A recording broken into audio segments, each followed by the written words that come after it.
Halo semuanya, kali ini saya melaksanakan ujian tengah semester pada mata kuliah Pemahaman Peserta Didik dan Pembelajarannya.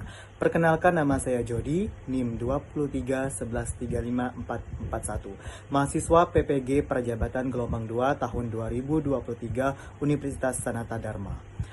Baik, kali ini saya akan membuat laporan hasil belajar peserta didik kelas 3 pada materi sumber energi tema 6 di SD Kanisius Kota Baru. Baik, yang pertama itu ada analisis situasi karakteristik peserta didik, di mana dari hasil pemetaan karakteristik peserta didik dapat dijelaskan sebagai berikut. Yang pertama itu ada pemetaan pengetahuan awal peserta didik, di mana saya mengelompokkan 3 kelompok berdasarkan kebutuhan peserta didik itu tersendiri.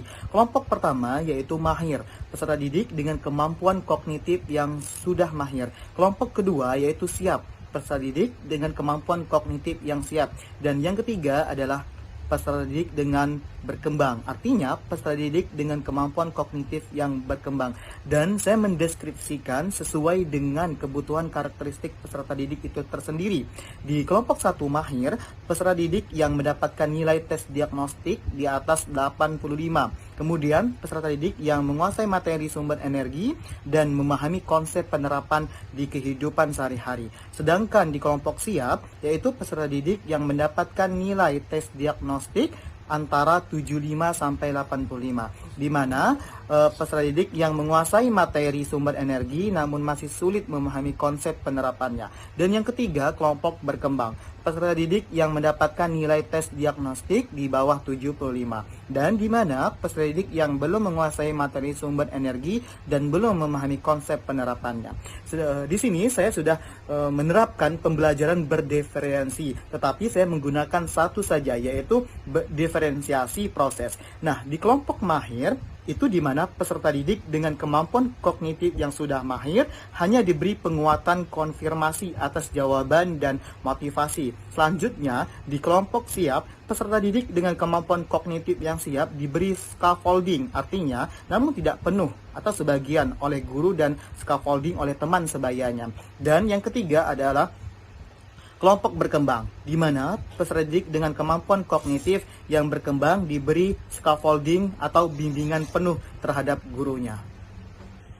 Baik, yang kedua itu pemetaan latar belakang budaya peserta didik, di mana dari total 15 keseluruhan di kelas 3 ada 1 peserta didik yang berasal dari suku Kodi atau Sumba Daya Barat. Selain dari itu dari suku Jawa. Nah, selanjutnya yaitu profiling peserta didik atau gaya belajar peserta didik.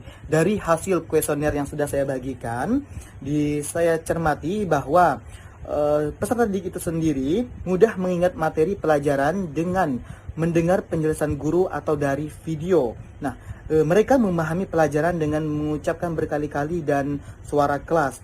Dan mereka suka belajar dengan menyimak video pembelajaran. Dan peserta didik merasa sulit ketika mengingat ucapan seseorang dan lain sebagainya. Baik, selanjutnya tujuan dari laporan belajar peserta didik ini ialah agar mengetahui karakteristik pengetahuan awal, latar belakang budaya, dan profiling peserta didik. Dan pendidik dapat memahami perkembangan belajar peserta didik sehingga pembelajaran kedepannya dapat dirancang dan dilaksanakan menjadi lebih baik lagi. Kemudian bertujuan agar mahasiswa PPL dapat menjadi seorang guru profesional yang baik sehingga kelak menjadi guru yang dapat melaksanakan pembelajaran lebih baik lagi. Baik, selanjutnya yaitu ada hasil belajar peserta didik. Yang pertama itu penilaian sikap. Nah, dari total jumlah peserta didik 15 peserta didik, di mana ada 9 peserta didik yang mendapatkan nilai A dan ada 6 orang anak yang mendapatkan nilai B. Di sini saya menilai observasi selama kegiatan berlangsung, di mana yang saya nilai yang pertama ada santun, ada percaya diri, dan tanggung jawab. Nah, selanjutnya ada penilaian pengetahuan. Dari total 15 peserta didik di kelas 3, keseluruhan mendapatkan nilai 100, di mana tujuan dari pengerjaan LKPD itu tersendiri. Yang pertama yaitu peserta didik dapat menemukan kosakata tentang sumber energi terbesar di bumi dengan tepat. Yang kedua, menjelaskan kalimat efektif kosakata tentang sumber energi terbesar di bumi dengan benar. Nah, selanjutnya yaitu adalah penilaian keterampilan, di mana di sini ada rubrik penilaian yang saya cantumkan. Ada 4 kriteria penilaian. Yang pertama yaitu sangat baik, saya kasih nilai poin 4, di mana semua kalimat disusun dengan struktur yang benar, dengan penggunaan diksi yang baik dan ejaan yang tepat. Nah, yang kedua yaitu ada baik, saya kasih poin ketiga. Seluruh kalimat berhasil disusun namun ada sedikit kekeliruan dalam struktur dan ejaan. Dan yang ketiga yaitu ada cukup, saya kasih nilai 2. Hanya sekitar 50% kalimat disusun dengan benar. Dan yang terakhir itu perlu bimbingan atau saya kasih nilai 1.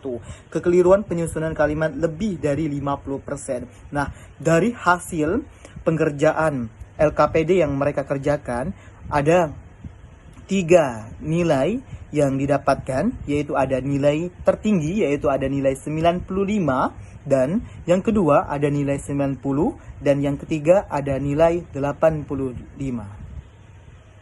Baik, selanjutnya ada hasil refleksi pembelajaran dan asesmen. Yang pertama itu ada kendala teknis. Kendala teknis yang dialami saat pelaksanaan pembelajaran adalah permasalahan pemenuhan sarana dan prasarana penunjang fasilitas belajar, seperti harus membawa LCD proyektor ke ruangan kelas dan speaker yang kurang berfungsi. Baik, selanjutnya ada karakteristik peserta didik. Perbedaan karakteristik peserta didik di dalam kelas sangat bervariasi, sehingga perlu mengubah metode yang lebih bervariasi lagi, seperti menggunakan ice breaking, sehingga pembelajaran tetap memotivasi peserta didik untuk tetap semangat dalam belajar. Membuat video pembelajaran yang inovatif agar siswa lebih tertarik.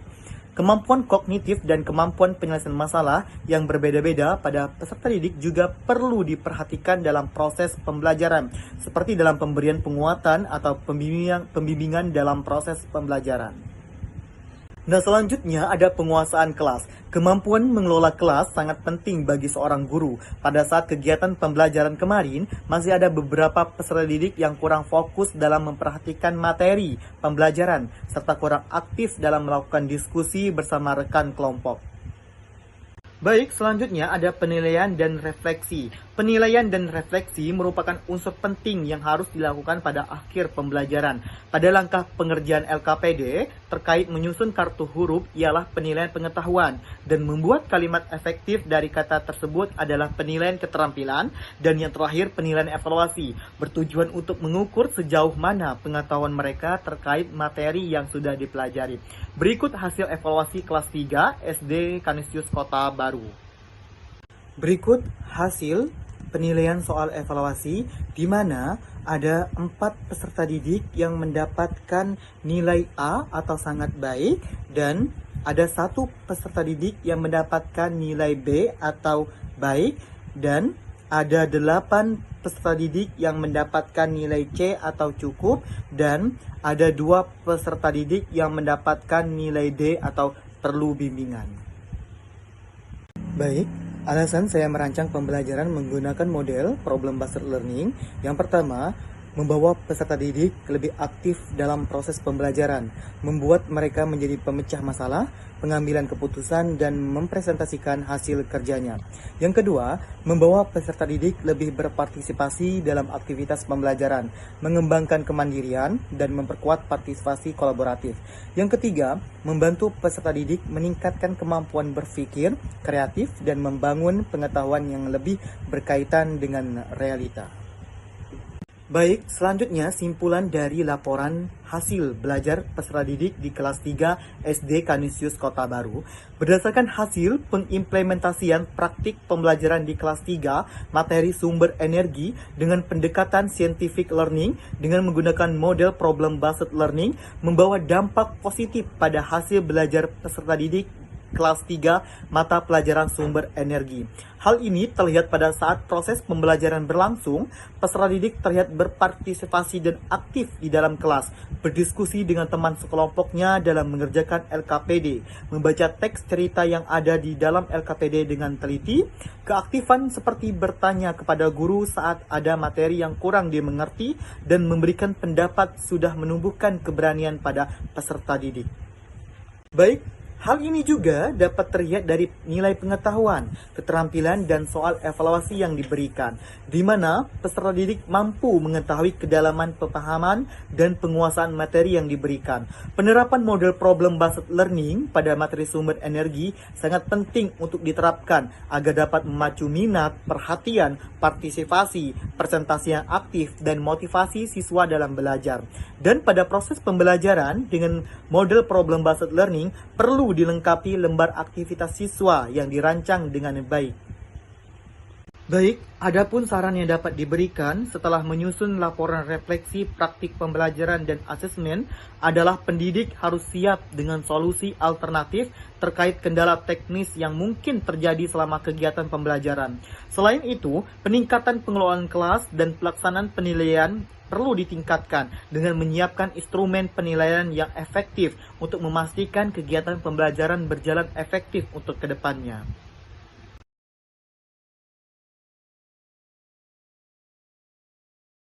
Berikut lampiran foto kegiatan pembelajaran.